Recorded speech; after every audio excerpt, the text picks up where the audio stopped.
The biting November wind cut through Ethan's thin construction jacket, a cruel, physical reminder of his failure. He stood on the cracked pavement, the city's indifferent symphony of distant sirens and traffic roaring around them. His gaze was fixed on the sad pile of their life on the curb: 2 cardboard boxes, a duffel bag, and a small pink backpack. An eviction notice, a stark white rectangle of shame, was still taped to the door of the apartment that was no longer his. He felt his 7-year-old daughter, Lily, squeeze his hand, her small fingers cold even through his calloused palm. "Is our new house far, Daddy?" she asked, her voice a tiny thread of hope in the vast fabric of his despair. He forced a smile that felt like cracking glass. "Not too far, sweetie. It's an adventure." His heart hammered against his ribs, a frantic drumbeat of terror. The word house felt like a lie in his mouth. The truth was a foreclosed, abandoned property bought with the very last of his money, a desperate gamble that left his pockets almost empty. The memory of his wife, Sarah, was a constant hollow ache behind his sternum. Her long illness hadn't just stolen her from them. It had methodically dismantled their life piece by piece. The medical bills had piled up like insurmountable mountains of paper, each one a testament to his helplessness. He had sold their car, his tools, her jewelry, anything of value, feeding it all into the ravenous maw of the healthcare system. It was never enough. After she was gone, the debt remained, a ghost that haunted his bank account. That $1,500 down payment on the foreclosed property was the last of their savings, the final echo of a life they once had. He was now left with less than $200. He had counted it 3 times, $187.42. It was a pathetic shield against the oncoming winter, against the gnawing hunger that was already starting to settle in his stomach, against the terrifying prospect of failing the one person he had left. He felt a wave of nausea rise in his throat as he looked down at Lily. She wasn't crying or complaining. Her quiet acceptance was somehow worse, a silent judgment on his inability to provide. She trusted him completely, her small world resting on his exhausted shoulders. Her big, brown eyes, so much like her mother's, searched his face for reassurance he didn't have. He was a construction worker, a man who built things with his hands, who understood foundations and support beams. Yet his own foundation had crumbled to dust, and he was terrified that he would collapse, taking her down with him.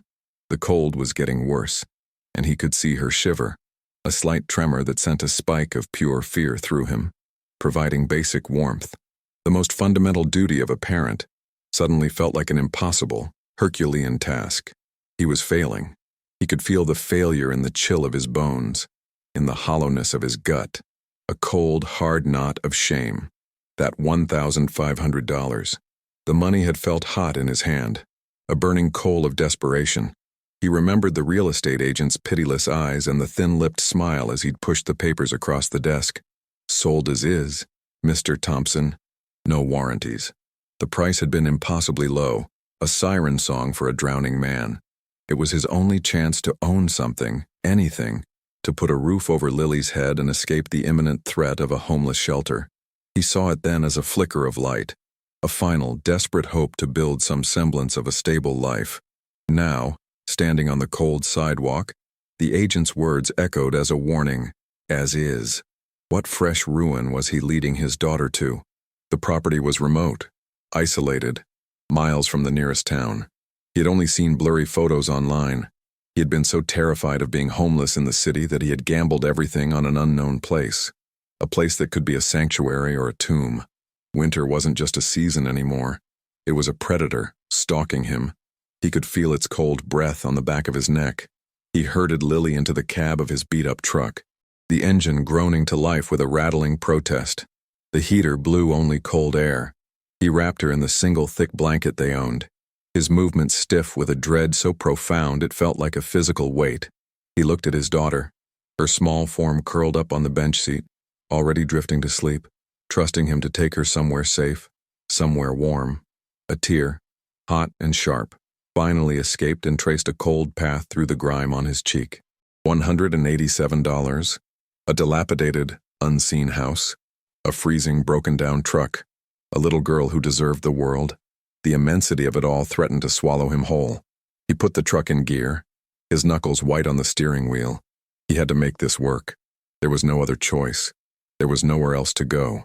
The journey was a long, rumbling prayer whispered into the failing light of day. The truck, a weary beast of burden, coughed and shuddered as it consumed the miles, leaving the dense maze of the city far behind. Ethan's knuckles were white on the steering wheel, a stark contrast to the grimy plastic. For the first hour, Lily had chattered excitedly, pointing out cows and horses, creatures from her picture books made real. But as the landscape grew more desolate and the sun bled out below the horizon, her chatter faded into a quiet, watchful silence.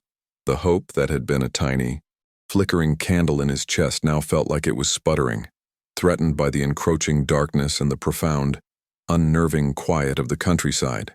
He could hear every groan of the engine, every rattle of the loose panel in the door, sounds that were usually swallowed by city noise but were now amplified in the immense stillness. He felt a deep, primal loneliness begin to creep in, the kind that came with knowing you were utterly on your own. He turned off the paved county road onto a gravel track that was little more than 2 ruts carved into the earth. The truck's headlights cut a weak, bouncing tunnel through a dense canopy of bare, skeletal trees whose branches seemed to claw at the sky. The isolation was no longer an abstract concept. It was a physical presence. It was in the way the darkness pressed in on the truck, absolute and unbroken by a single distant light. It was in the sudden, jarring silence when he finally killed the engine. They had arrived, and there, at the far end of the headlight beams, was the house. It wasn't a house. It was a silhouette of failure, a dark, sagging shape against a starless sky. Even from 50 yards away, he could see the porch canted at a drunken angle, and the black, vacant squares where windows should be. The flicker of hope he'd guarded so fiercely was instantly extinguished, replaced by the cold, heavy certainty of a catastrophic mistake. He felt his stomach clench, his throat went dry. This wasn't a sanctuary, this was a grave. Getting out of the truck, the cold hit him like a physical blow. It was a damp, penetrating chill that seemed to rise from the soil itself, clinging to his clothes and seeping into his bones. The air smelled of wet, decaying leaves and something else, something sour and stagnant. Lily huddled close to his leg, her small hand clutching his jeans. "It's spooky, Daddy," she whispered, her voice trembling. He wanted to scoop her up, to put her back in the truck and just drive. But where to? There was nowhere else. He had to face this. "It just needs a little work, sweetie," he lied, his own voice sounding thin and unconvincing in the oppressive silence. He took a deep breath, the frigid air burning his lungs, and grabbed a flashlight from the glove compartment. The beam cut through the darkness, landing on a front door whose green paint was peeling away in long, leprous strips. The wood was dark and stained with years of moisture. He felt a wave of despair so powerful it almost buckled his knees. The key, old and rusted, grated in the lock. The sound was loud, a violent intrusion into the dead quiet of the property. With a final, agonizing screech of metal, the lock turned. Ethan pushed the door. It groaned open on protesting hinges, revealing a maw of absolute blackness and releasing a gust of trapped air. The smell hit them first. It was an overpowering stench of damp earth, mildew, and the faint, unsettling scent of animal decay. It was the smell of a place that had been left to rot, a place where life had not thrived for a very long time.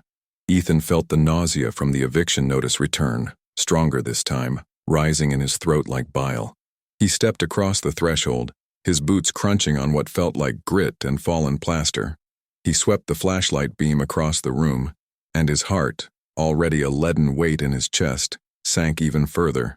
This was far, far worse than he could have ever imagined. The online photos had been a cruel, calculated lie.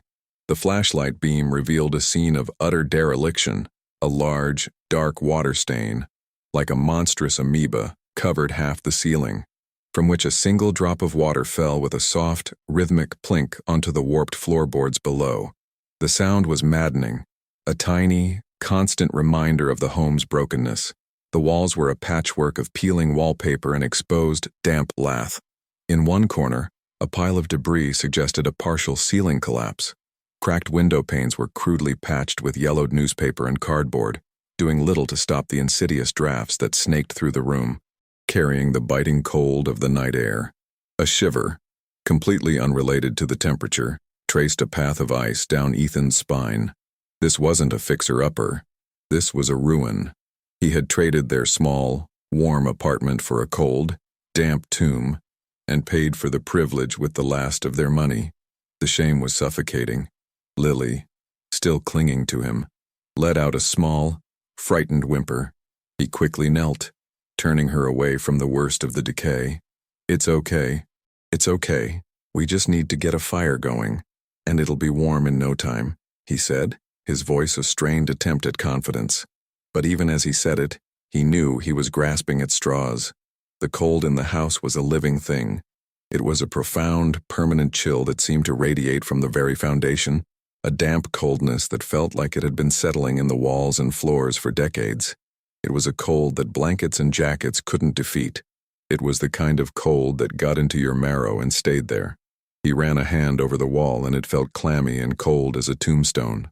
He could see his own breath, a white plume of vapor in the flashlight's beam. A single thought screamed in his mind. What have I done? What have I done to her? He was a failure, a complete and utter failure as a father. He led Lily into what he presumed was the main living area, his flashlight beam dancing over surfaces furry with dust and grime. The furniture left behind was skeletal and broken. A three-legged chair, a sofa whose springs had burst through the rotten upholstery, a small table coated in a thick, sticky layer of filth. In the corner of the room, he saw the scuttling movement of something small and fast disappearing into a crack in the baseboard. Rats, or mice. The thought made his skin crawl. He had brought his daughter to a place of cold, rot, and vermin. The last vestiges of his pride crumbled, turning to dust in his mouth. He was overwhelmed by a desperate, crushing urge to just sit down on the filthy floor and weep, to give in to the immense weight of his hopelessness. But he couldn't. He had to be strong for Lily. He had to pretend this nightmare was an adventure. His gaze fell upon the fireplace. It was the one feature that seemed to hold any promise. It was huge, a massive construction of dark, river-rounded stones that took up most of one wall. It was built to be the heart of a home, a bastion against the very kind of permeating cold that now filled the house. A flicker of his earlier, foolish hope returned. A good roaring fire could change everything. It could chase away the damp, fight back the chill, and make this place bearable, at least for one night. A fire meant warmth. A fire meant survival. He guided Lily, who was now shivering uncontrollably despite her coat, toward it. "See? We'll get a big fire going in there, and we'll be warm as toast," he promised, his voice cracking slightly. He set her down on the relatively clean stone of the hearth, wrapping their single thick blanket tightly around her small, trembling shoulders. He shone his flashlight up into the black maw of the chimney, and the hope died as quickly as it had been born. It was completely, solidly blocked. Decades of soot, fallen leaves, and what looked like an old bird's nest had formed a dense, impassable plug just a few feet up. He could smell the acrid, concentrated creosote. He was a construction worker. He understood the danger. Lighting a fire in this would be suicide. The house would fill with smoke, with carbon monoxide. It wasn't a source of heat. It was a death trap. The final door of possibility had just slammed shut in his face. There would be no warmth tonight. The heating system was a bust, and now the fireplace was too. The reality of their situation crashed down on him with the force of a physical impact. They were trapped, miles from anywhere, in a freezing, derelict shell with no way to generate heat as the winter night deepened around them. A profound sense of dread, cold and sharp, pierced through his exhaustion. He looked at Lily, her small face pale in the flashlight beam, her eyes wide with a fear she was trying to hide for his sake.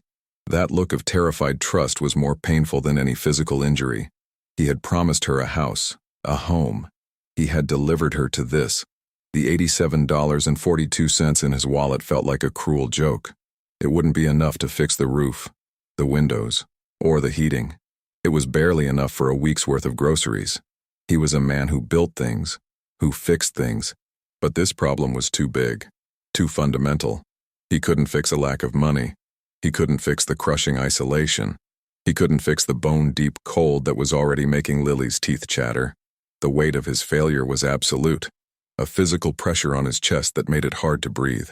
He walked numbly through the rest of the small house, a tiny kitchen with a rusted sink and countertops swollen with moisture, a bathroom where the toilet bowl was cracked and the floor was soft with rot, 2 small bedrooms, both as cold and empty as the first. In one, he found the rusted skeletal remains of the heating unit. As a man who worked with his hands, he could see instantly that it was a complete loss. The boiler was cracked, the pipes were corroded through, and the whole system looked like it had been pulled from a shipwreck. Any attempt to turn it on would likely result in a flood or an explosion. It wasn't just non-functional, it was a monument to decay.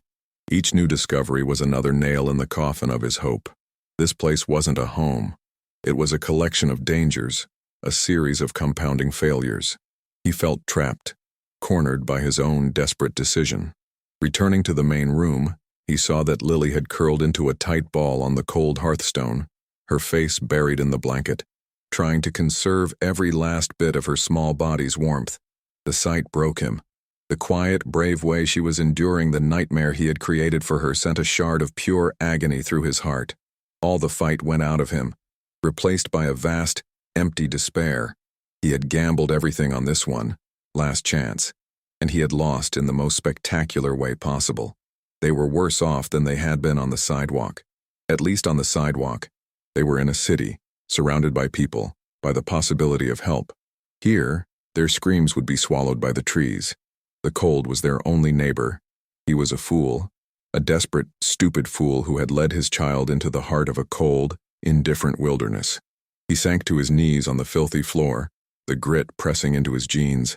The flashlight beam wavered, casting dancing, monstrous shadows on the stained walls.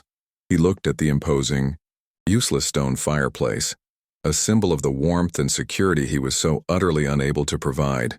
The cold of the room was nothing compared to the ice that was spreading through his veins. It was the chill of absolute terror, of knowing you have reached the end of your rope, and there is nothing below but a long, dark fall. He had tried so hard to keep them afloat after Sarah's death, paddling furiously against the tide of debt and grief. But the tide had won. He was submerged, and the freezing water was closing over his head. The weight of it all was crushing him, pushing him down into the darkness. He was at the bottom, a place colder and darker than he ever knew existed. He felt the hot sting of tears welling in his eyes but refused to let them fall. He couldn't break, not in front of her. He had to do something, anything. He began to unpack their duffel bags by the weak light of his flashlight, his movements stiff and clumsy. He pulled out every piece of clothing they owned, sweaters, pants, socks, and began to layer them on Lily's small, sleeping form, creating a desperate, makeshift cocoon of fabric over the single blanket.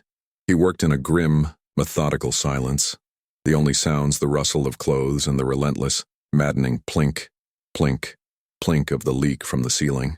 Each sweater he unfolded was a testament to his inadequacy. Each layer he added was an admission that this was the best he could do, a pathetic defense against a force he could not fight. He was barricading his daughter against the cold with cotton and wool, a gesture he knew was futile. When he was finished, Lily was a small mound of clothes on the hearth. He gently brushed a strand of hair from her forehead. Her skin felt cool to the touch. A primal fear, sharp and immediate, seized him. He had to keep her warm. He had to get through this one night. He sat down beside her, pulling his own thin jacket tighter, and positioned his body to shield her from the worst of the drafts coming from the broken windows. The cold stone of the hearth leached the warmth from him instantly. He stared into the black, mocking opening of the clogged fireplace, a monument to his folly. The hope he'd felt just that morning seemed like a distant, impossible memory from another man's life. Now, there was only the cold, the dark, and the crushing, silent weight of his own complete and total failure. The adventure was over. The nightmare had just begun. The days bled into a merciless, gray routine. Ethan rose in the crushing darkness, hours before the sun. His breath plumed in the frigid air of the bedroom, a constant, visible reminder of the cold that had become their unwelcome roommate. He would tiptoe to check on Lily, a small, precious lump buried under a mountain of every blanket and coat they owned. He felt a familiar ache in his chest, a painful cocktail of overwhelming love and suffocating failure. He would force down a piece of stale bread and lukewarm water, the cold robbing food of all flavor, making it taste like sawdust. Then came the long, rattling drive to a construction site 40 miles away. He worked punishing hours, his muscles screaming, his mind a numb haze of exhaustion. Every swing of a hammer was a beat in the grim rhythm of their survival, a desperate push to earn enough to keep them from starving. He was a ghost on the job site, his thoughts always trapped back in the cold, derelict house where his little girl waited for him. The journey home was the worst part of the day. The exhaustion, which had been a dull ache, would sharpen into a piercing agony as he drove, the truck's weak headlights barely cutting through the oppressive, rural blackness. With each mile that brought him closer to the house, the dread would build in his stomach like a cold, hard stone. He dreaded the moment he would open the door and be assaulted by the damp chill. He dreaded seeing the disappointment, however bravely hidden, in Lily's eyes. He dreaded the long, cold nights spent huddled together for warmth, listening to the wind howl through the cracked window panes like a hungry animal. He had been working for 2 weeks, and his wallet was only slightly heavier, a pathetic buffer against the coming snows. The money felt like sand slipping through his fingers, each dollar spent on gas and meager groceries a step closer to the total ruin he had been running from. The hope he had once clung to was gone, replaced by a grim mechanical determination to simply endure. One evening, he was later than usual. A problem with a concrete pour had kept him on site, and the drive back was slow and treacherous on roads slick with the first frost of the season. He was so tired he could feel it in his teeth, a deep, resonant weariness that made his bones feel like they were made of lead. His entire body was a symphony of aches, from the throbbing in his lower back to the raw, scraped skin on his knuckles. All he could think about was crawling into the nest of blankets next to Lily and falling into the oblivion of sleep. The thought of the house, however, was a fresh wave of despair. He pictured the cold, the darkness, the maddening plink of the water dripping from the ceiling. He felt a surge of self-loathing so intense it made him nauseous. He had done this. He had brought them to this place of decay and isolation. He had failed his wife's memory, and he was failing his daughter with every passing, freezing minute. The truck coughed as he turned onto their dirt road.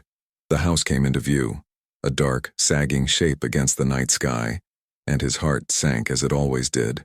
But then, he saw it. Something was wrong. Something was different. From the main window, the one with the largest crack spiderwebbing across the pane, a soft light was emanating. It wasn't the harsh, white beam of a flashlight. It was a gentle, flickering, orange glow. For a second, his exhausted mind couldn't process it. Then, a jolt of pure adrenaline, hotter and more potent than any fear he had felt before, shot through him. Fire. His first and only thought was fire. The clogged chimney, a stray spark, the dry, rotten wood of the house going up like a tinderbox. And Lily. Lily was inside. The exhaustion, the despair, the cold, it all vanished, burned away by a singular, primal terror that propelled him into action. He slammed the truck into park, not even bothering to turn off the engine, its headlights cutting a frantic swath across the overgrown yard. He didn't remember opening the truck door or his feet hitting the frozen ground. He was running, his work boots stumbling on the uneven terrain, his lungs burning with the frigid night air and the force of his own panicked gasps. "Lily!" he screamed, his voice raw and cracking. "Lily!" The only answer was the wind in the bare trees and the frantic hammering of his own heart against his ribs. The front door was 50 feet away, but it felt like miles. The flickering orange light inside danced and pulsed, casting strange, moving shadows that seemed to mock him. He fumbled with the rusted doorknob, his fingers numb and clumsy. The door groaned open and he burst inside, his eyes wild, expecting to be hit by a wall of smoke and heat. He braced himself for the sight of flames licking up the walls, for the smell of destruction. He braced himself for the absolute worst moment of his entire life, his mind screaming his daughter's name over and over again like a desperate, broken prayer. But there was no smoke. There was no inferno. The first thing that hit him was the warmth. It was a deep, penetrating warmth that wrapped around him like a blanket, a stark and blissful contrast to the bone-chilling cold he had lived in for weeks. It was the kind of warmth he had only dreamed of. The second thing he registered was the sound, the gentle, reassuring crackle of a healthy fire.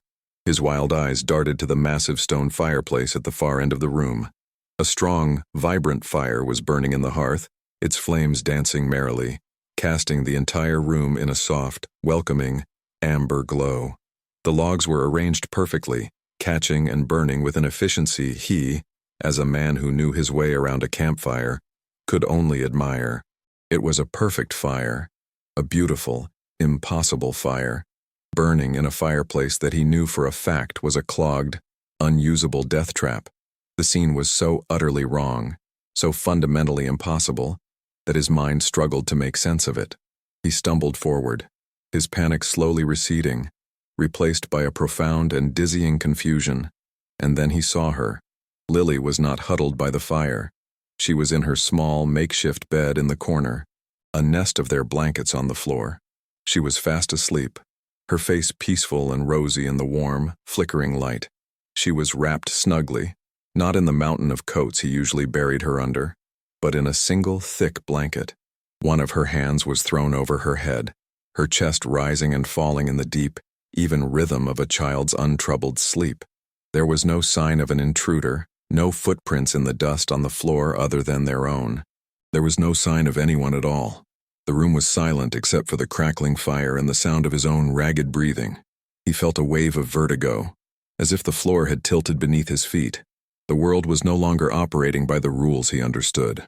The sheer impossibility of it all was more terrifying than the fire he had imagined. He knelt by Lily's side, his hand shaking as he reached out to touch her forehead. She was warm, not feverish, but healthily, comfortably warm. He gently shook her shoulder. "Lily, sweetie, wake up," he whispered, his voice hoarse. Her eyes fluttered open, blinking in the firelight. She gave him a sleepy smile. "Daddy, you're home early," she mumbled, her voice thick with sleep. "I'm glad you made a fire. It's so warm now." She snuggled deeper into her blanket and her eyes drifted shut again.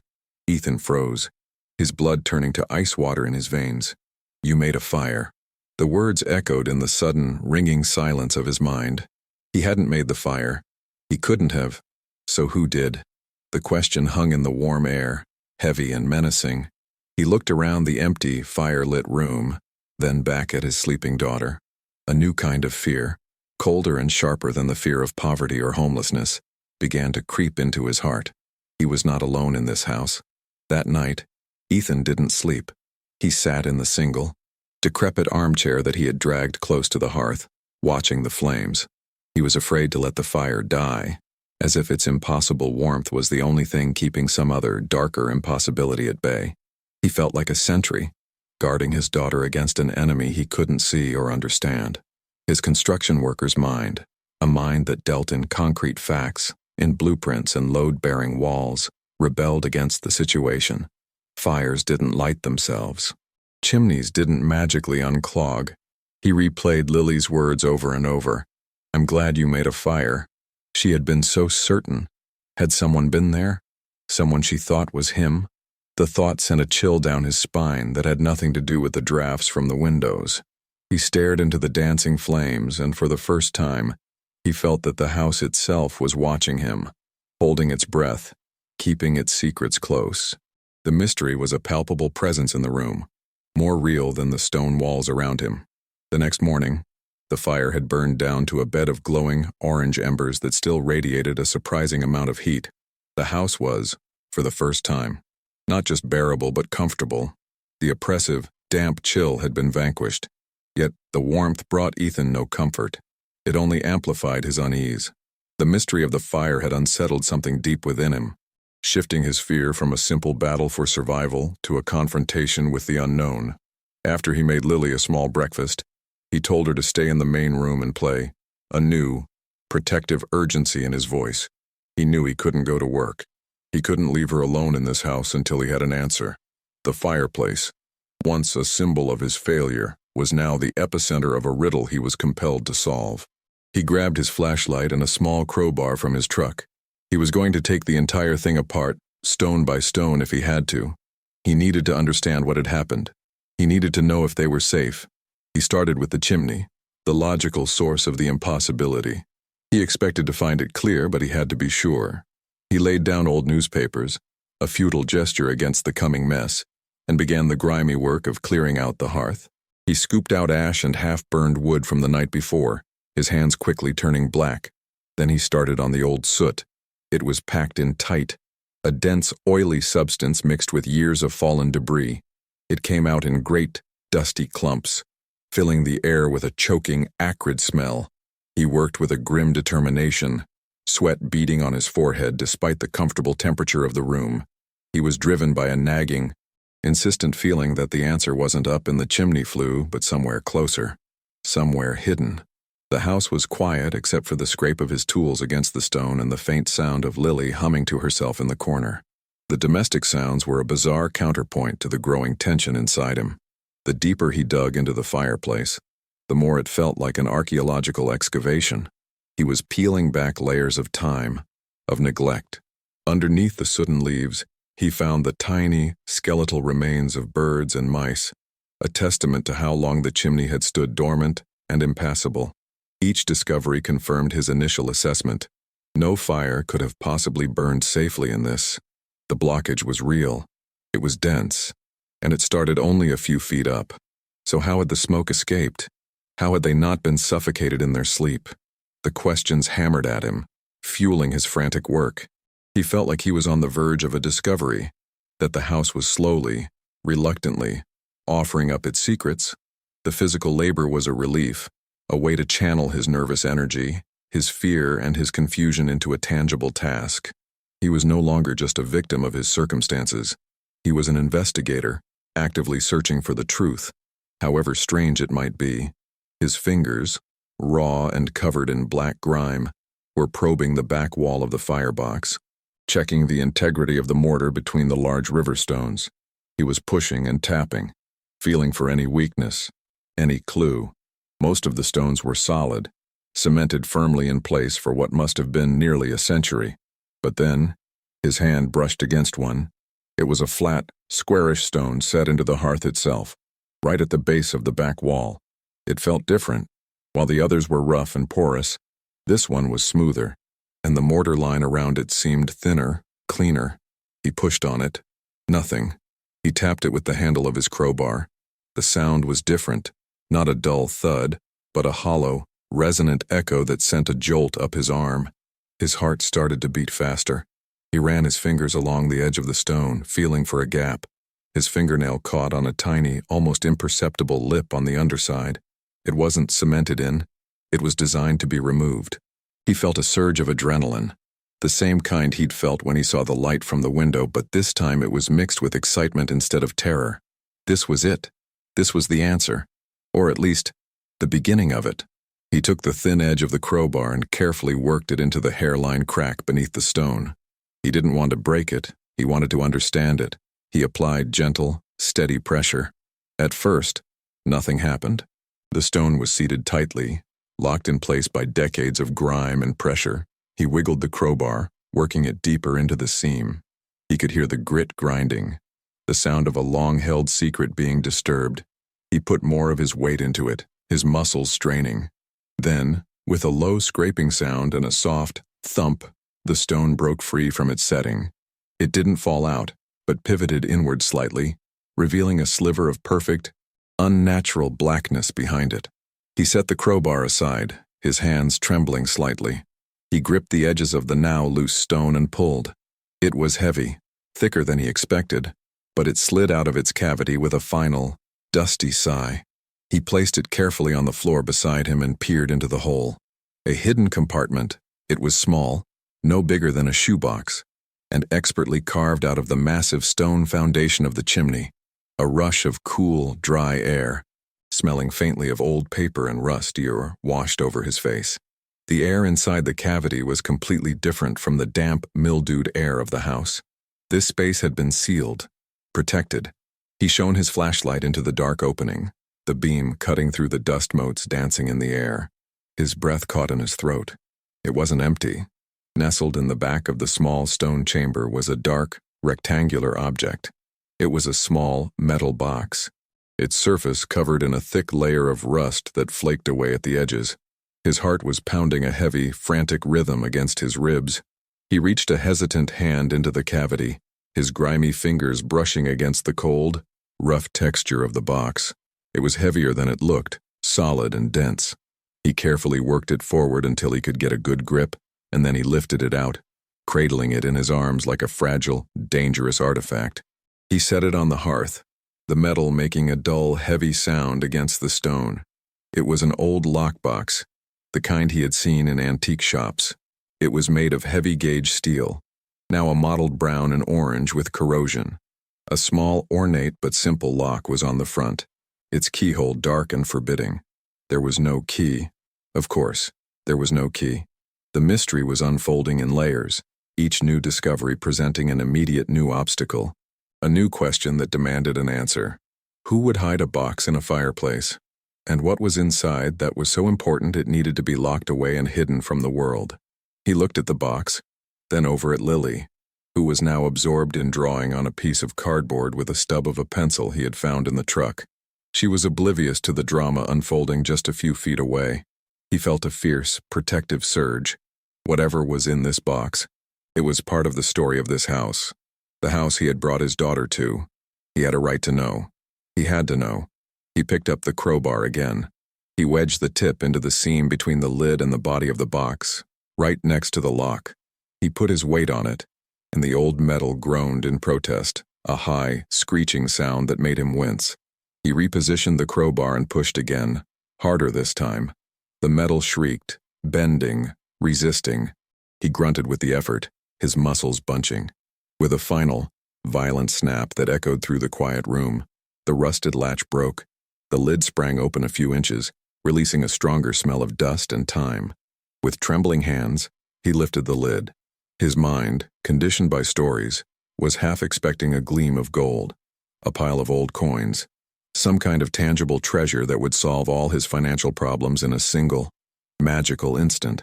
But there was no gold. There was no treasure of that kind. The box was filled almost to the brim with papers. On top lay a small, leather-bound book, its cover dark and worn smooth with age. Its pages were filled with a spidery, faded script. It was a diary. Beneath it was a thick bundle of documents, tied together with a faded red ribbon. They were yellowed and brittle with age, the paper feeling fragile and delicate to the touch. He felt a pang of disappointment, a foolish, childish feeling that was quickly replaced by a deeper, more profound curiosity. This wasn't a treasure of money. This was a treasure of information, a story, a secret that had been waiting in the darkness for 50 years. He carefully lifted the bundle of documents out of the box. The ribbon was so brittle it crumbled to dust in his fingers.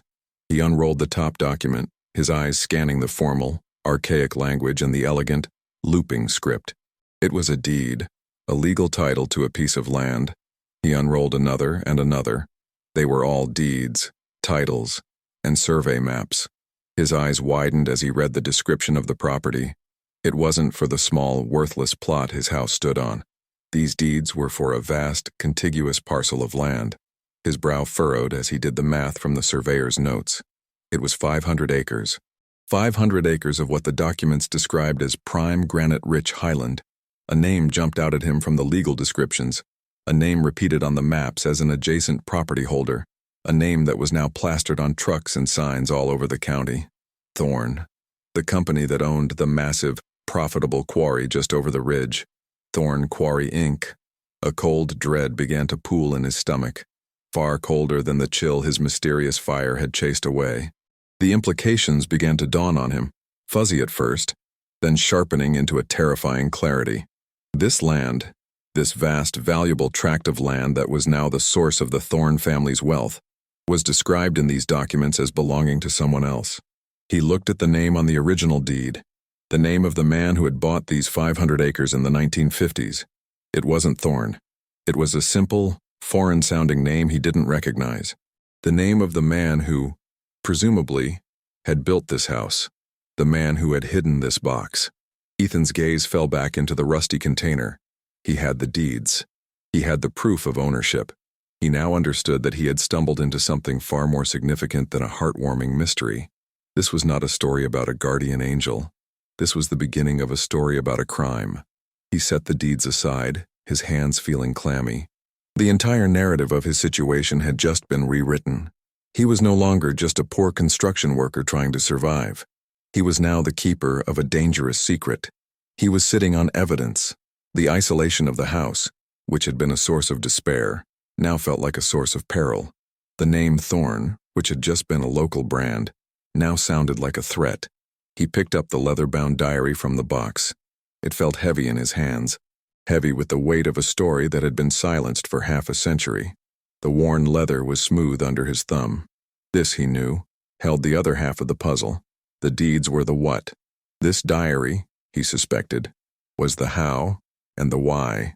It held the human story behind the legal jargon, the explanation for why a man with title to 500 acres of valuable land had ended up with his family trapped on this tiny, worthless plot, his legacy reduced to a hidden box in a fireplace.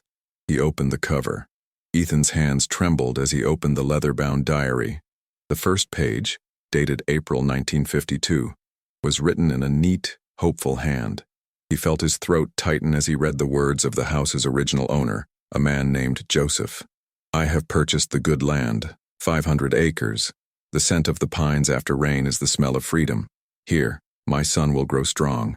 Here, we will build a life far from the sorrows of the old country. Ethan could almost smell the pines himself, could feel the immigrant farmer's profound sense of relief and ownership. He felt a strange kinship with this ghost, this man who had also come to this place seeking a sanctuary. The fire crackled softly in the hearth, a warm, steady presence as he turned the page, unknowingly stepping deeper into a 50-year-old tragedy. The fragile paper rustled under his grime-covered fingers, a sound that seemed to echo across the decades. The weight of the story he was about to uncover settled upon him, a heavy mantle of responsibility he never asked for. He felt it in the pit of his stomach. The next few entries documented the hard work of building the small house and clearing the land. Then, a new name appeared. A man came today, Silas Thorn. He owns the quarry on the next ridge. A powerful man, with a smile that does not reach his eyes. He offered to buy my 500 acres. He spoke of granite, of profit, of things that do not interest me. I told him this land is not for sale. It is for my son. Ethan felt a surge of admiration for Joseph's integrity. He could picture the scene, the proud farmer standing his ground against the wealthy industrialist. The diary continued. He came again. The offer was higher. My answer was the same. He did not like this. I saw something cold in his eyes when he left, like a snake in the grass. He said I would regret it. His car kicked up dust on the road, a brown cloud that settled on my clean porch. The words painted a vivid picture of the confrontation, the clash between simple dignity and rapacious greed. Ethan's stomach tightened. He knew this was the beginning of the end for Joseph. He flipped forward a few months. The handwriting had changed. It was no longer neat and hopeful, but hurried, agitated, the letters slanting as if written by a man in a panic. They call me a spy, a communist. Men from the government came. They asked questions I did not understand, about people I do not know. Thorn was with them, standing in the back, watching. He did not smile this time. Ethan's blood ran cold. The Red Scare. A perfect weapon for a ruthless man like Silas Thorn. The diary entries became shorter, more frantic. They search my house. They say I have a radio to speak with Moscow. It is a lie. My only radio plays music for my wife. My neighbors look at me with fear. They cross the street. We are alone. The palpable terror in Joseph's words reached across the years and gripped Ethan's heart. He could feel the farmer's world shrinking, the walls of suspicion and lies closing in around him and his family, engineered by a man who wanted nothing more than the rock beneath his feet. He was being erased. The next entry was dated a month later, the script barely legible, smudged and shaky. They took me. They said I am a danger. They put me in a white room. The walls are soft. My wife, they say she had a breakdown from the stress. They sent her to another place. My son. They took my son. Where is my son? A wave of hot, furious indignation washed over Ethan. This wasn't just a land grab. It was the complete and utter destruction of a family. Thorn hadn't just stolen 500 acres. He had stolen a man's sanity, his wife, his child. He had used the political paranoia of the era as a cudgel to shatter their lives for profit. He pictured Joseph, alone and terrified in a mental institution, framed for a crime he didn't even understand, while Thorne forged the papers to seize his land. The sheer, calculated cruelty of it made Ethan's hands clench into fists. The rustle of the pages was now the only sound in the room, a whisper of profound injustice that demanded to be heard. He felt a duty to this man. The final entries were fragmented, written on scraps of paper that must have been smuggled to Joseph. They spoke of his lucid moments, of his desperate, fading hope that someone would uncover the truth. The last scrap was almost too painful to read. Thorne has the land. I heard a guard talking. He has won. But I was clever before they took me. I hid the deeds. I hid this story. In the heart of the house, where the fire burns. For my boy, if he ever comes home, he will find it. He will know the truth. God, let him find it. The ink was blurred in places, the distinct circular stains of fallen teardrops still visible on the brittle paper. The story ended there. A life destroyed, a legacy stolen, and a secret hidden in the dark. Ethan carefully placed the diary and the deeds back into the rusted metal box, his mind reeling. He was no longer just a desperate father. He was the custodian of Joseph's last will and testament. The fire in the hearth now felt like a sacred flame, a vigil kept for a forgotten man.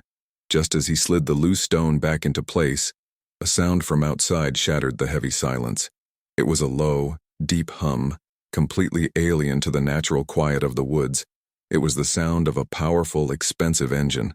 Ethan's heart leaped into his throat. He peered through a crack in the boarded-up window. A sleek, black luxury sedan, gleaming even in the dull afternoon light, was gliding down his rutted dirt driveway, its suspension absorbing the bumps with an effortless grace. It looked like a predator that had wandered out of its natural habitat and into his.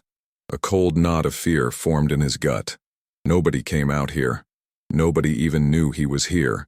He quickly stood up, wiping his soot-blackened hands on his jeans, a futile gesture. He watched as the car came to a stop a few yards from the dilapidated porch. The engine purred for a moment before cutting out, plunging the world back into an unnerving silence. Every nerve in his body screamed that this was connected. This was trouble. The driver's side door opened with a quiet, solid thud. A man emerged, and the sight of him was so jarringly out of place it felt like a hallucination. He was tall, in his late 50s, dressed in a tailored charcoal suit that probably cost more than Ethan's truck. His shoes were polished to a mirror shine, reflecting the gray sky. He moved with an easy, confident authority as he surveyed the ruined house, his expression a mixture of faint amusement and distaste. He brushed a piece of imaginary dust from his sleeve. This was a man accustomed to boardrooms and country clubs, not decaying farmhouses and overgrown yards. He was the embodiment of wealth and power. Ethan's mind flashed to the name from the diary, the name on the quarry signs, the name that was now synonymous with a 50-year-old crime. He knew, with a bone-deep certainty, exactly who this was. He felt his muscles tense, his body shifting into a defensive posture in front of the fireplace, guarding the secret within. The man walked up the sagging porch steps, avoiding a hole in the floorboards with a practiced ease, and knocked on the door frame. The sound was crisp and commanding. Ethan reluctantly pulled the door open, the old wood groaning in protest. The man extended a hand, a warm, practiced smile on his face. "Marcus Thorne," he said, his voice smooth and resonant, the voice of a man used to being listened to. "My apologies for dropping in unannounced. I'm the owner of the quarry over the ridge, Thorne Quarry Incorporated." Ethan didn't take the offered hand. His own was covered in soot and grime, and he felt a sudden, sharp awareness of his own poverty, his own powerlessness in the face of this man. "What do you want?" Ethan asked, his voice rougher than he intended. Thorne's smile didn't falter. He let his hand drop slowly. "Direct. I can appreciate that. I'm here about the house. My family has a long history in this area, you see. I only just learned this old place had finally been sold." Thorne's gaze swept over the dilapidated interior, lingering for a moment on the water stain on the ceiling and the cracked windows. His smile became slightly condescending, tinged with a feigned sympathy. "Look, I'll be blunt. This place is a wreck, a tear-down. Frankly, it's an eyesore on the edge of my property." He then leaned in slightly, his voice dropping to a confidential, man-to-man tone. but it holds a certain sentimental value for my family. My grandfather knew the original owners. So, I want to make you an offer. I'll give you $20,000, cash, right now. That's more than fair for this shack, and it would give you and your little girl a fresh start somewhere. Better. The offer hung in the air. A poisoned piece of bait. $20,000. A month ago, that sum would have seemed like a miracle, the answer to all his prayers. But now, knowing what he knew, the offer felt like an insult. It was a pittance, a cheap attempt to buy his silence and bury a crime. He felt the weight of Joseph's diary, hidden just feet away. Ethan's mind raced. He couldn't accept, but he couldn't reveal what he knew either. He was cornered. He needed time to think, to figure out his next move. I have to think about it, he stammered, his eyes avoiding Thorne's penetrating gaze. He felt small and unprepared, a simple construction worker caught in a dangerous game he didn't understand. He saw a flicker of something in Thorne's eyes, a brief flash of annoyance that was quickly masked. The smooth, philanthropic facade was beginning to crack. A tense silence stretched between them, thick with unspoken meaning. Thorne studied Ethan's face, his smile gone now, replaced by a cool, calculating expression. He was reassessing the situation, recalibrating his approach. Ethan felt a cold dread creep up his spine. He had given the wrong answer. He had failed the first test, and he had a terrible feeling that there wouldn't be a second one. The pretense was over. The real conversation was about to begin, and he was completely out of his depth. The shift in Thorne's demeanor was as sudden and chilling as a change in the wind.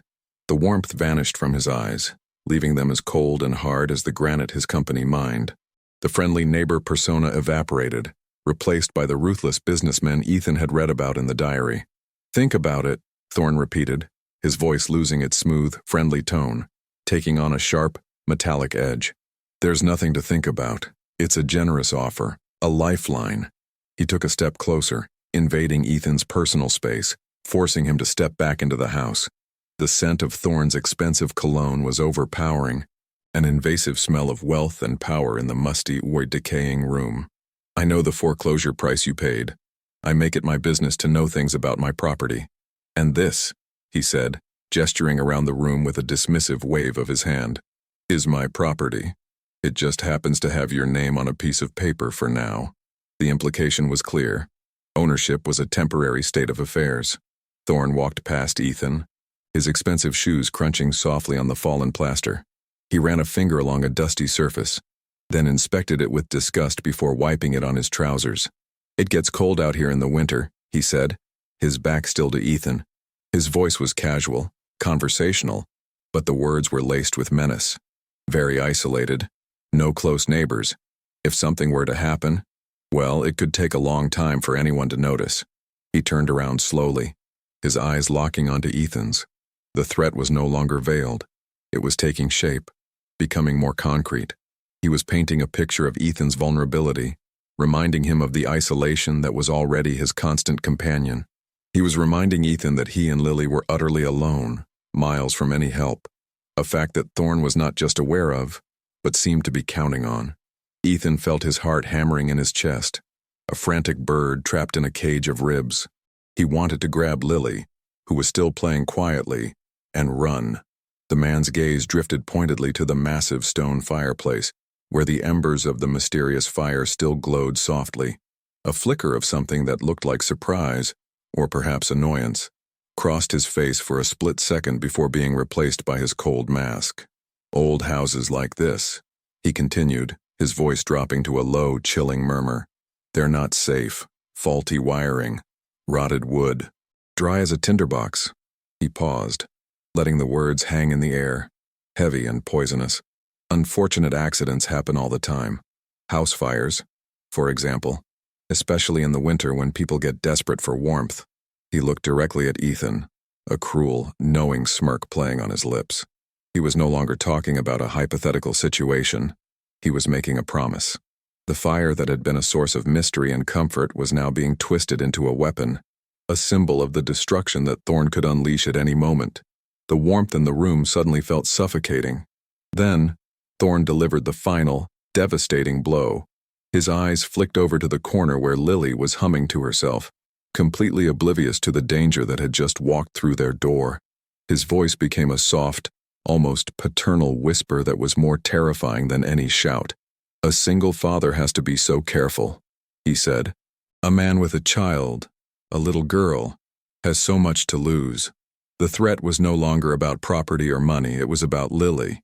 It was a direct, unambiguous warning. "I know what you value most, and I can take it away." A wave of pure, paralyzing fear washed over Ethan, so intense it made him feel dizzy.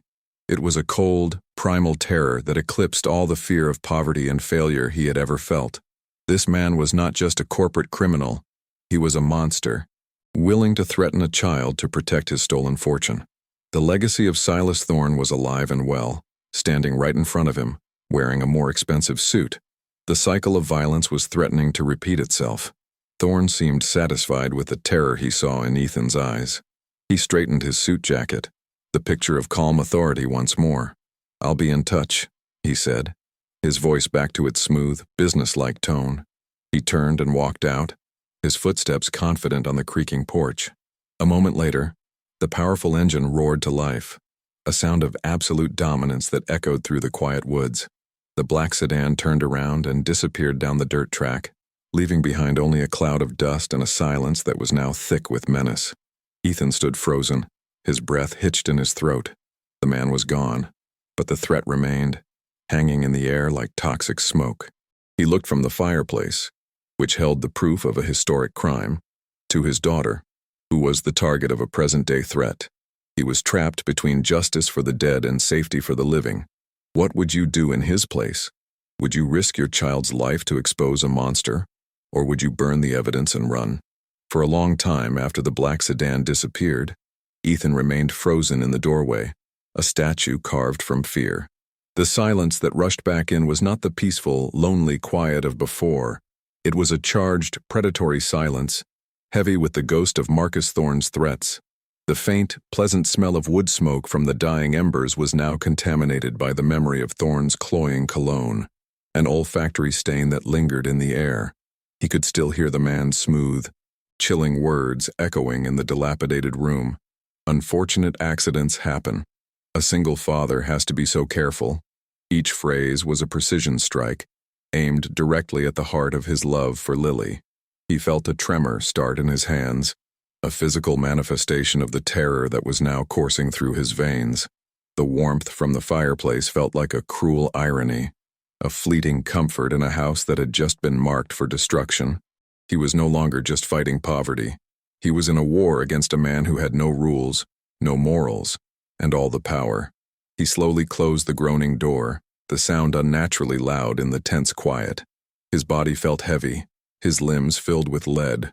The adrenaline from the confrontation had drained away, leaving behind a cold, nauseating dread that settled deep in his gut. His gaze fell upon the hearth, upon the single, smooth stone that hid Joseph's tragic legacy. The weight of that secret, which had felt like a burden of responsibility just an hour ago, now felt like a death sentence. To expose it was to invite the full, ruthless wrath of Marcus Thorne down upon them. To destroy it, to burn the diary and the deeds, was to let the monster win. To spit on the grave of a murdered family and extinguish their last hope for justice. He felt trapped in an impossible moral vice. He looked over at Lily, who had finally noticed the strange car was gone and was now trying to stack small tie-sand flat stones on the floor. Her innocence was a fragile, beautiful thing in the middle of this rot and danger, and the thought of Thorne's cold eyes glancing in her direction made him want to vomit. The house itself seemed to have changed. The dancing shadows cast by the embers no longer seemed welcoming. They twisted into menacing shapes on the stained walls. Every creak of the old floorboards sounded like a footstep. The wind whistling through the cracked windows was no longer just the sound of weather. It was the whisper of Thorne's spies, of eyes watching from the dark woods that surrounded them. The isolation he had once lamented as a feature of his poverty now felt like a tactical disadvantage, a key part of Thorne's threat. No close neighbors. It could take a long time for anyone to notice. The words played on a loop in his mind. He was a construction worker, a man who understood foundations and structures, but he was utterly unequipped for this. This was a battle of secrets and lies, of hidden history and overt threats. He felt like a pawn on a chessboard he couldn't even see, and his opponent had already declared checkmate against his king, or in his case, his little princess. He walked over to Lily, his movements stiff, and knelt beside her. He forced a smile that felt brittle, like it might shatter on his face. "Hey, sweetie, how about we play a quiet game for a little while?" he said, his voice strained. She looked up at him, her big brown eyes, so much like her mother's, full of unquestioning trust. She didn't notice the terror behind his smile or the tremor in his hands. To her, he was daddy. He was safety. He was the wall that stood between her and all the bad things in the world. But he felt like a wall made of crumbling plaster and rotten wood, a wall that was about to be torn down. The weight of her trust was immense, a crushing pressure on his chest. He had brought her here to this place of ruin, and in doing so, he had inadvertently unearthed a serpent's nest. Now the serpents were stirring, and he and Lily were standing right in the middle of it, armed with nothing but the truth, a truth that felt more like a liability than a weapon. Hours crawled by. The gray afternoon light began to fade, and the deep, profound darkness of the countryside started to press in on the small, lonely house. Ethan couldn't bring himself to eat. His stomach was a tight, painful knot of anxiety. He just sat, watching Lily, watching the windows, listening. Every gust of wind, every snap of a twig outside, sent a fresh jolt of fear through him. He kept the crowbar he had used to open the lockbox close at hand, a pathetic piece of steel against the kind of power Marcus Thorne wielded. He thought about running, about packing their few belongings into the truck and just driving away, disappearing into the night. But where would they go? He had no money, no allies. And now, he had a powerful enemy who had made it clear he knew who Ethan was. Running felt like a temporary solution, a mere postponement of the inevitable. Thorne was not the kind of man who would let a loose end this significant simply walk away. He was trapped. Just as the last vestiges of twilight surrendered to complete blackness, a sound made him jolt upright, his heart instantly hammering against his ribs. A knock. It came from the front door, a soft, hesitant tapping that was completely different from Thorne's commanding rap. It was a dry, brittle sound like old knuckles on old wood. A wave of cold fear washed over him. Was it a trick? One of Thorne's men, pretending to be harmless? He quickly and quietly moved toward Lily, who had fallen asleep on her nest of blankets. "Lily, wake up," he whispered, his voice urgent. "I need you to go into the back room and hide under the bed. Don't make a sound until I come and get you. Do you understand? It's a game." She nodded, her eyes wide with confusion but not fear, and she scurried silently into the small, dark bedroom. Ethan grabbed the heavy iron crowbar, his knuckles white, and crept toward the door. The silence in the house was absolute, broken only by his own ragged breathing. He stood beside the door listening. The wind howled softly outside. Then, the knock came again, just as soft and hesitant as before. Tap, tap, tap. It wasn't the sound of someone trying to break in. It wasn't the impatient sound of authority. It sounded old, cautious. His mind raced. Thorne wouldn't be this subtle. His style was direct intimidation or overwhelming force. This was something else. Holding the crowbar tightly in one hand, his arm trembling from the strain and the adrenaline, he reached for the rusted doorknob with the other. His palm was slick with sweat. He took a deep, silent breath, bracing himself for a confrontation, for a face he might recognize from the quarry, for another of Thorne's smiling monsters. He told himself he would swing first, that he would do anything to buy Lily time, to protect her. The thought of his daughter, small and alone in the dark bedroom, gave him a surge of desperate, reckless courage. He turned the knob and pulled the door inward with a sudden, violent jerk. On the sagging porch, bathed in the pale, cold light of a crescent moon, stood a man, but it wasn't one of Thorne's thugs. It was an old man, stooped and frail-looking, leaning heavily on a gnarled wooden walking stick. He was ancient, his face a roadmap of wrinkles, his shoulders hunched beneath a thick, worn flannel jacket that had seen decades of hard winters. He held up a hand, not in a threat, but in a gesture of peace, his palm open and empty. In his other hand, he held an old-fashioned kerosene lantern, its clean glass globe emitting a steady, warm yellow light that pushed back against the oppressive darkness of the night. The light illuminated a face that looked as weathered and tired as the house itself, but his eyes, deep-set beneath bushy white eyebrows, were surprisingly sharp and alert. They were eyes that had seen a great deal and missed very little. They fixed on Ethan, then glanced past him, toward the fireplace inside, a look of profound, ancient knowing in their depths. Ethan stood there, dumbfounded, the heavy crowbar suddenly feeling foolish and overly aggressive in his hand. The old man didn't seem fazed by the weapon or by Ethan's hostile posture. He just stood patiently on the creaking porch, the lantern light casting long, dancing shadows behind him. After a long moment of silence, the old man spoke, his voice a dry, reedy rasp, like the rustle of autumn leaves. "Been 50 years, he said, his gaze still fixed on the interior of the house. 50 years since I've seen smoke come from that chimney." The words hung in the frigid air, simple and direct, yet they carried the weight of a half-century of history. The statement wasn't a question or an accusation. It was a fact, an observation that immediately confirmed he was not a stranger to this place. He knew the house. He knew its secrets. Ethan felt a new kind of chill, not of fear, but of awe. He was standing face to face with a piece of the house's history, a living connection to the story he had just unearthed.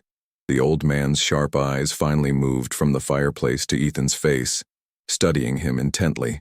"Name's Arthur," he rasped, his breath a white cloud in the lantern light. "My place is a couple miles over that ridge. Been watching this house since I was a boy." He gestured with his chin toward the crowbar in Ethan's hand. "You can put that down. If I was here to hurt you, I wouldn't have knocked." There was a simple, undeniable logic in his words. Ethan slowly, hesitantly, lowered the heavy iron bar, though he didn't let go of it. The muscles in his shoulders ached with tension. He was still wary, his nerves frayed raw from his encounter with Thorn. In this place, he had learned that nothing was as it seemed. A cheap house was a ruin. A mysterious fire was a signal. A philanthropic businessman was a monster. He had no reason to believe this seemingly harmless old man was any different. "What do you want, Arthur?" Ethan asked, his voice low and suspicious, still guarding the doorway. Arthur's gaze was penetrating. He seemed to see right through Ethan's suspicion, to the core of the terror and confusion that was churning inside him. "Saw the fancy car leave here this afternoon," Arthur said, his voice dropping slightly. "Black sedan. Belongs to Marcus Thorn. He don't pay social calls. Not out here." The statement was another piece of the puzzle falling into place, a confirmation of the connection Ethan had dreaded. This old man knew Thorn. He knew the danger. He wasn't a threat. He was a warning. Arthur saw the flicker of recognition and fear in Ethan's eyes and nodded slowly, a deep sadness in his weathered face. Figured he'd show up. Once he knew someone was in this house, knew he'd come sniffing around, trying to bury the bones. The metaphor was so chillingly accurate that it made the hair on Ethan's arms stand on end. He felt his defensive posture crumble, replaced by a desperate, burgeoning hope. He was not alone. "Let me come in, son," Arthur said softly. "It's cold out here and we've got things to talk about. Things you need to know." Without waiting for a verbal answer, seeing the yielding in Ethan's posture, the old man stepped carefully across the threshold. He moved with a slow, deliberate shuffle, his walking stick thumping a steady rhythm on the warped floorboards. He walked straight to the fireplace, drawn to it like a moth to a flame. He stood before it, the warm light from his lantern mixing with the soft glow of the embers, and he reached out a trembling, gnarled hand to touch the cold stones of the mantelpiece. He was silent for a long time. His shoulders slumped, as if bearing the weight of all the years the house had stood empty. When he finally spoke again, his voice was thick with an emotion that sounded like grief. "This was a good house once," he whispered, more to the fireplace than to Ethan. "A happy house. Before Thorn's father, Silas, poisoned everything." Then Arthur turned to face Ethan, his sharp eyes locking onto him. The moment of truth had arrived. "You're wondering's about the fire," he stated. Not a question, but a fact. Wonderin' how it got lit. How the chimney didn't fill the house with smoke and kill you in your sleep. He paused, letting the impossible questions hang in the air between them, the very questions that had been tormenting Ethan for the past day. Arthur took a slow breath, the sound whistling slightly in his old lungs. I lit that fire, son. The confession was quiet, but it landed with the force of a thunderclap. Ethan stared at him, his mind reeling, trying to process the words.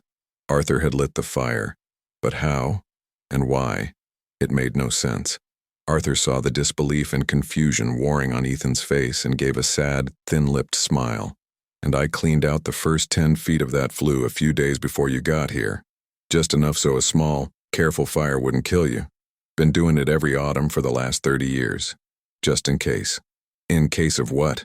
Ethan managed to choke out, the words feeling foreign in his own mouth. The crowbar slipped from his numb fingers and clattered onto the floor. Arthur's gaze was steady. In case someone like you came along, he explained, his voice gaining a bit of strength. Someone who wasn't scared off by the rot. Someone who was desperate enough to stay. The fire was a test, a signal. My father and Joseph, the man who built this house, we were neighbors, friends. Our families were close. We had signals, a lantern in a certain window, a fire in a chimney that was supposed to be blocked. It was a way of saying, I'm here, I'm a friend, I can be trusted. When I saw your light on in here for a few nights, saw you going to work every day, I knew you were staying, so I came, late that night you were at work, and I lit the fire, to see what you would do, to see if the new owner was someone who could finally hear the story this house has been waiting to tell. A wave of understanding, so profound it was almost painful, washed over Ethan. The mysterious guardian angel wasn't a ghost, it was this frail old man. The impossible event was a deliberate act of hope. A 50-year-old message in a bottle finally sent. The diary, Ethan whispered, his voice hoarse with emotion. I found it. In a loose stone in the hearth. Joseph's diary. The deeds. Arthur's eyes, which had been filled with a deep sadness, suddenly shone with a fierce, triumphant light. He took a step forward, his gnarled hand gripping Ethan's arm with surprising strength. He found it, Arthur breathed, looking up at the ceiling as if speaking to the ghosts in the room. Joseph. Michael. He found it. The old man looked back at Ethan, tears welling in his ancient eyes. I was a boy when it happened. Michael. Joseph's son. He was my best friend. We were like brothers. I was there the day the government men came. I saw the fear in his mother's eyes. I saw them drag Joseph away, yelling about lies and spies. The story tumbled out of Arthur then, a torrent of memory that had been dammed up for half a century. He spoke of the aftermath, of how Silas Thorne, Marcus's grandfather, had systematically dismantled the family. Joseph was declared insane, his immigrant status used against him to fast-track the institutionalization.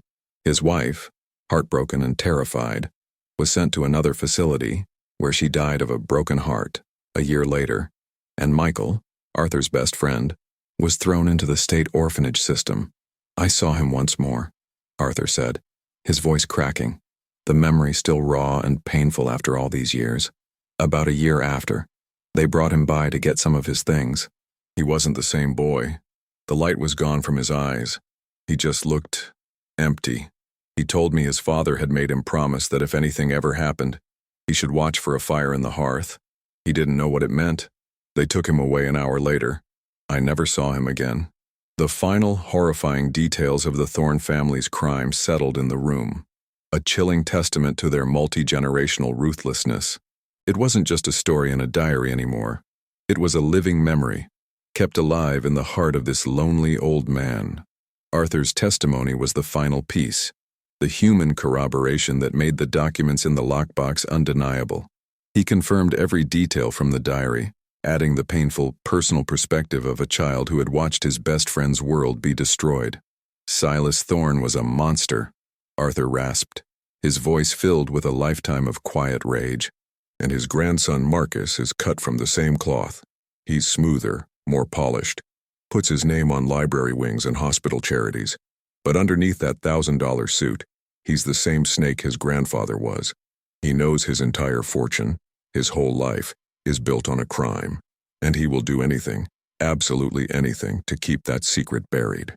Ethan felt a renewed surge of fear, but this time it was tempered with a cold, hard resolve. He was no longer just a victim. He was a witness. He looked at Arthur, This unexpected, steadfast ally who had been keeping a silent, lonely vigil for 50 years, waiting for someone to answer his signal. Ethan walked to the fireplace, pulled the loose stone from its hiding place, and retrieved the rusted metal box. He placed it on the floor between them. "He came here today," Ethan said, his voice low and steady. "Marcus Thorne. He offered me $20,000 for the house, and when I said I had to think about it, he didn't need to finish." Arthur nodded slowly, his face grim. "He threatened you," Arthur finished for him. "Threatened the girl. That's his way. That's the Thorne way. First the money, then the fear. He knows you're not going to run. He saw the fire. He knows you're digging. He knows you're close to the truth, or that you've already found it. He said accidents happen," Ethan recounted, the words tasting like ash in his mouth. "House fires." Arthur's eyes widened in alarm, and he gripped his walking stick tightly. "Then we don't have much time," he said, his voice urgent and sharp. "He won't wait. He can't afford to. That threat wasn't a suggestion for the future, son. It was a promise for tonight. He won't risk you walking into a lawyer's office tomorrow morning." The immediacy of the danger hit Ethan with the force of a physical blow. The abstract threat had just become a ticking clock.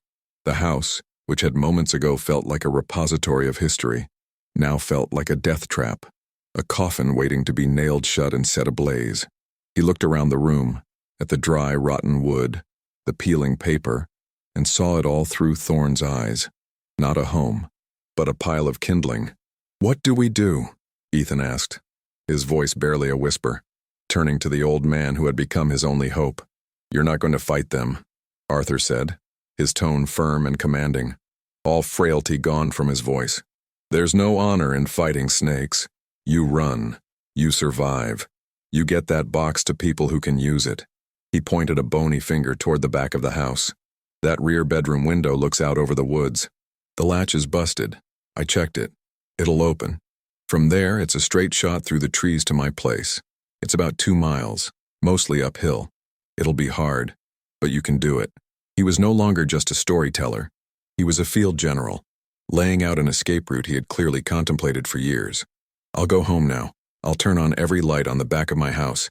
It'll be a beacon. You just run for the lights. Don't stop for anything." He scribbled a phone number on a scrap of paper from his pocket. "This is my number. Call it if you can, but don't wait for a call from me. The second you hear a car, you grab the girl in that box, and you run." Arthur stood up, his joints creaking, and moved toward the door.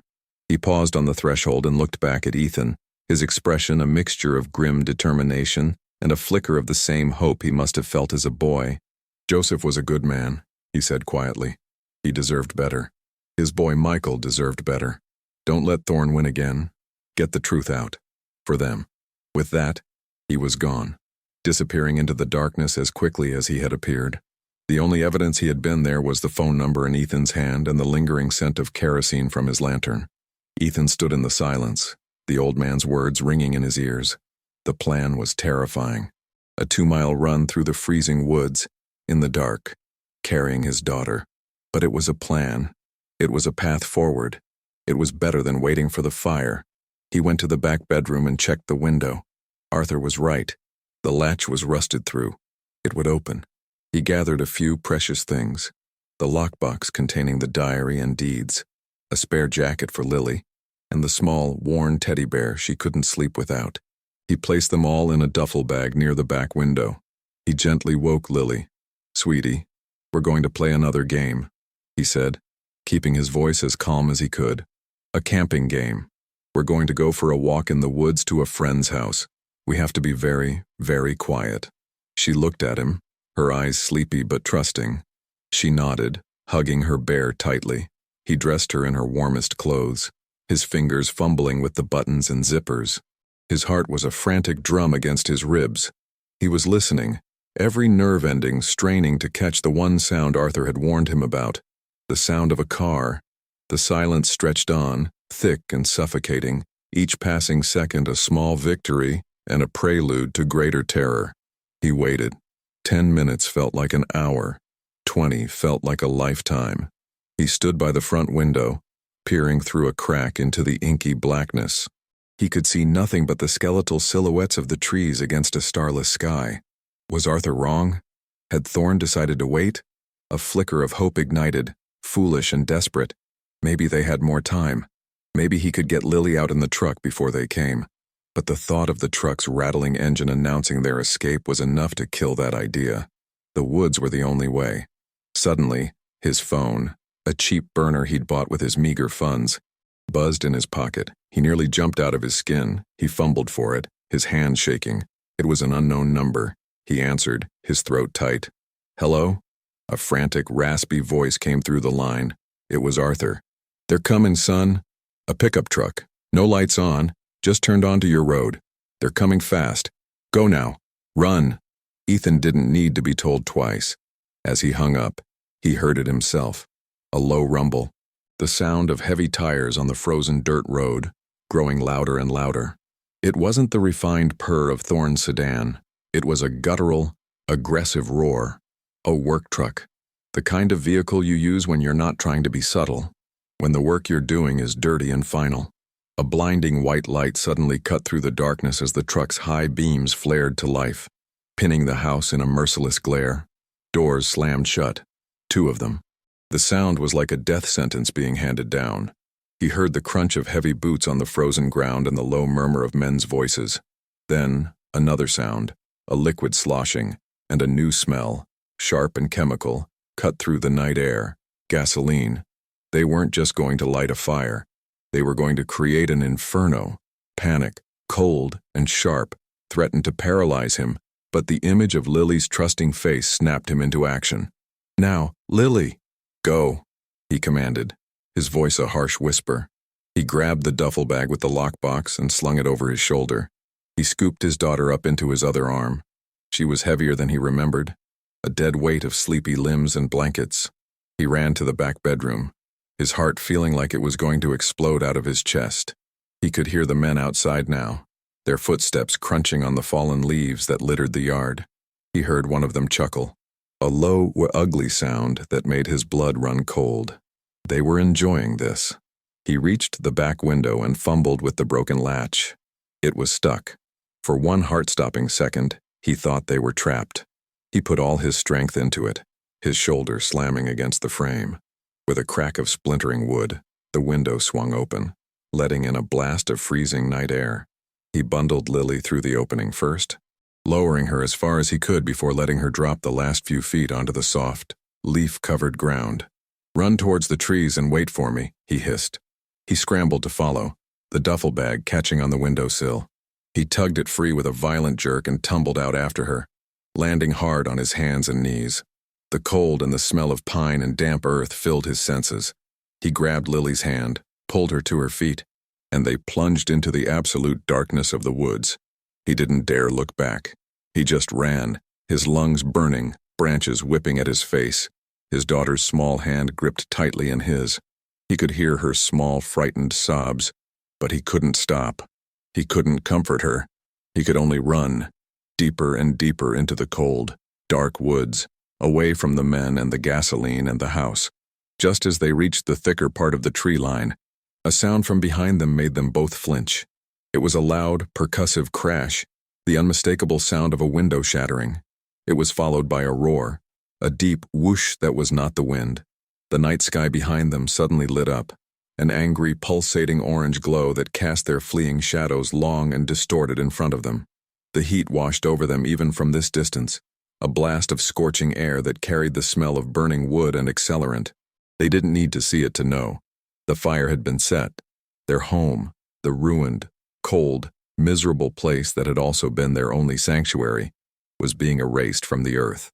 Ethan pulled Lily closer, shielding her face from the terrible light, and ran harder, his feet stumbling over roots and rocks he couldn't see, guided only by the distant, steady beacon of Arthur's lights, a small constellation of hope in the vast, terrifying darkness. They burst from the tree line into a clearing, and Ethan's lungs burned as if he had inhaled the fire itself. The frigid air was a sharp, painful knife in his throat with every ragged, desperate gasp he took. Lily was a leaden weight in his arms, her small body trembling uncontrollably, not just from the biting cold, but from the silent, terrified sobs that shook her entire frame. He could still hear the fire they had escaped, a distant and hungry roar that was consuming the last vestiges of their meager existence. A final no, violent punctuation to their poverty. Ahead, a single warm yellow light shone from a small, neat house, Arthur's beacon in the suffocating darkness. The door swung open before they even reached the porch, spilling more light and warmth onto the frozen grass. Arthur stood there, no longer appearing as a frail old man, but as a solid pillar of resolute calm.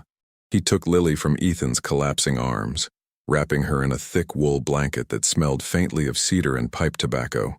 "You're safe now." Arthur's voice was a gravelly anchor. "You're safe." Inside Arthur's home, the warmth was a blissful shock. It was a place of comforting smells, old books, brewing coffee, and the faint, sweet scent of pipe tobacco clinging to the heavy curtains.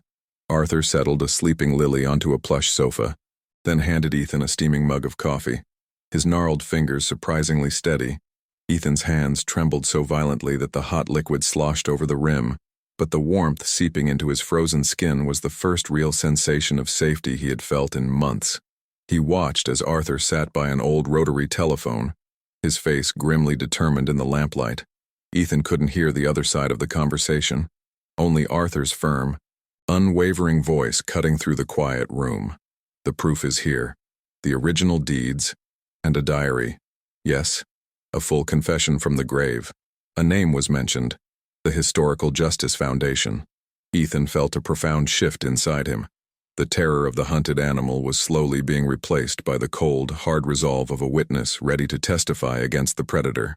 Dawn broke, painting the gray sky in pale, watery shades of pink and orange. It brought with it not the threat of another grueling day, but the arrival of justice. Two dark, unassuming sedans crunched up Arthur's gravel driveway. They were not the flashy, predatory vehicles of Marcus Thorne. They were functional, serious government cars.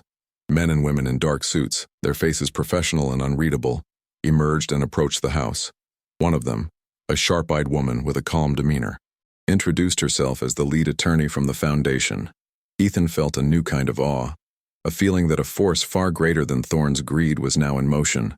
He retrieved the rusted metal box, its weight feeling both immense and insignificant. He placed it on the old wooden table before the lawyer. The sound it made was a dull, final thud. As he let it go, he felt the crushing weight of Joseph's 50-year-old secret finally lift from his shoulders, transferred into hands that knew how to wield it as a sword. The lawyer, her name was Anya, handled the contents of the box with a reverence that moved Ethan. The brittle rustle of the old deeds being unrolled was the only sound in the room, a dry whisper of truth that had been silenced for too long. He watched her eyes scan the documents, her sharp intake of breath a sign of her understanding. She read a passage from the diary aloud, Joseph's words of despair filling the small, warm room with a chilling power. An FBI agent beside her, a tall man with a grim face, listened intently before speaking quietly into his radio. "We have confirmation. Full probable cause. Move in now." The order was given with a quiet finality that sent a shiver down Ethan's spine. The wheels of justice, once clogged with time and corruption, were now turning with unstoppable momentum. The raid on Thorne Quarry wasn't a question of if, but of when. Ethan thought of Joseph, and a silent promise formed in his heart. They would not be forgotten. The sun was fully up now, its light no longer a promise of exposure, but of illumination. The news report showed it all. Marcus Thorne, a pillar of the community, was being led from his gleaming corporate headquarters. The expensive, tailored suit was rumpled, but the most jarring detail was the cold, hard glint of steel encircling his wrists. The mask of philanthropic charm was gone, shattered completely. In its place was a face of pure, reptilian fury, his eyes darting about not with fear, but with the rage of a king being deposed by peasants. Ethan watched the screen from the quiet, clean anonymity of a hotel room the foundation had provided. He saw Thorne's employees gathered outside, their faces a mixture of shock and dawning comprehension, whispering amongst themselves as the man they had feared and respected was forced into the back of a federal vehicle. The sharp, satisfying click of the car door slamming shut was the sound of a tomb being sealed. It was the sound of an ending. The empire built on a foundation of lies and blood was finally beginning to crumble into dust. The investigation was swift and brutal. The story exploded across state and national news. A shocking tale of multi-generational crime hidden beneath a veneer of respectability. Thorne's lawyers fought, but the evidence was overwhelming. Joseph's diary provided the motive and the method. The original deeds provided the irrefutable proof of the theft, and Arthur's eyewitness testimony of the aftermath provided the heartbreaking human context. The fire at Ethan's house was the final nail in the coffin. A modern-day crime that proved the rot in the Thorne family was not a thing of the past. Federal investigators, armed with the information from the diary, uncovered decades of fraud, intimidation, and corruption. The Thorne quarry empire, which had seemed so monolithic and indestructible, was revealed to be a house of cards. With one gust of truth, it all came fluttering down, exposing the ugly secrets it had been built to conceal. For Ethan, each news report was a small measure of justice for the family he had never known. The courtroom was quiet, the air thick with anticipation. Ethan sat beside Arthur, his hands clasped tightly in his lap. Marcus Thorne sat across the aisle, a shadow of his former self, his face pale and drawn. He looked not at the judge, but at Ethan, his eyes filled with a hollow, impotent hatred. Then, the judge spoke, her voice clear and strong as she read the final verdict. Guilty on all counts. The words echoed in the silent room. A gavel cracked, a sharp, definitive sound that broke the spell of 50 years. But the justice didn't end there. The court ruled that since Thorne's entire claim to the 500 acres was predicated on fraud, the ownership was void. As Ethan was the legal resident on the last remaining parcel of Joseph's original, undivided property, and the individual whose actions had brought the crime to light, the court declared him the rightful claimant to the entire, one unencumbered 500-acre parcel. Ethan heard the words, but his mind struggled to grasp their meaning. 500 acres. It wasn't just land. It was a future. It was a new life. 1 year later, the house stood transformed. The sagging porch was gone, replaced by a sturdy, welcoming veranda. The broken windows were now large, clean panes of glass that reflected the blue sky. A fresh coat of deep green paint covered the new siding. Ethan walked through the front door, not into a mausoleum of rot and cold, but into a home. The scent was of fresh-cut flowers on the mantelpiece and the rich, savory smell of a simmering stew from the kitchen. The maddening plink of the leak was a distant memory, replaced by the gentle hum of a new, efficient heating system that kept every corner of the house in a state of perpetual, comfortable warmth. He ran a hand over the smooth, polished wood of a new bookshelf. Everything was solid. Everything was safe. The ruin was gone, its ghosts exorcised by sunlight and hard work. The house was no longer a symbol of his failure, but a monument to his resilience, a testament to the fact that even the most broken things could be made whole again. The massive stone fireplace remained, its river stone scrubbed clean of the soot and grime of a century. It was the heart of the home once more. A cheerful fire crackled on the hearth, not out of grim necessity, but for the simple pleasure of its beauty and its sound. Lily, her face rosy and healthy, her laughter filling the warm air, sat on a soft rug before it, building a castle out of wooden blocks. She was not shivering under a pile of filthy coats. She was warm, safe, and happy. Ethan sat at a large oak dining table, the same table where he had once counted his last pathetic handful of coins. Tonight, it was set for a feast. The hollow ache of hunger in his gut had been replaced by a deep, abiding sense of peace. He looked at his daughter, at the fire, at the warm and sturdy walls of their home, and he felt the last vestiges of his old fear finally dissolve. He was no longer a man on the edge of collapse. He was a father who had walked through the fire and brought his daughter safely to the other side. The fireplace burned brightly, a constant, glowing symbol not of a mystery, but of a truth revealed and a promise kept. The warmth it gave off was more than just heat. It was the warmth of security, of justice served, of a future he had fought for and won. He was now the owner of the land, but its real value wasn't in the granite or the timber. Its value was in the peace of mind it provided. Using the first profits from its assets, he had established a fund in Joseph's name, a small community foundation dedicated to helping families who, like his own, had been crushed by medical debt. The cycle of Thorne's greed had been broken, replaced by a new cycle of quiet generosity. The story of Ethan's struggle is a reminder that even in the coldest, darkest of nights, a single spark of hope can ignite a fire that brings the truth to light. If you were moved by his journey from despair to redemption, subscribe to our channel for more stories of justice and the indomitable human spirit.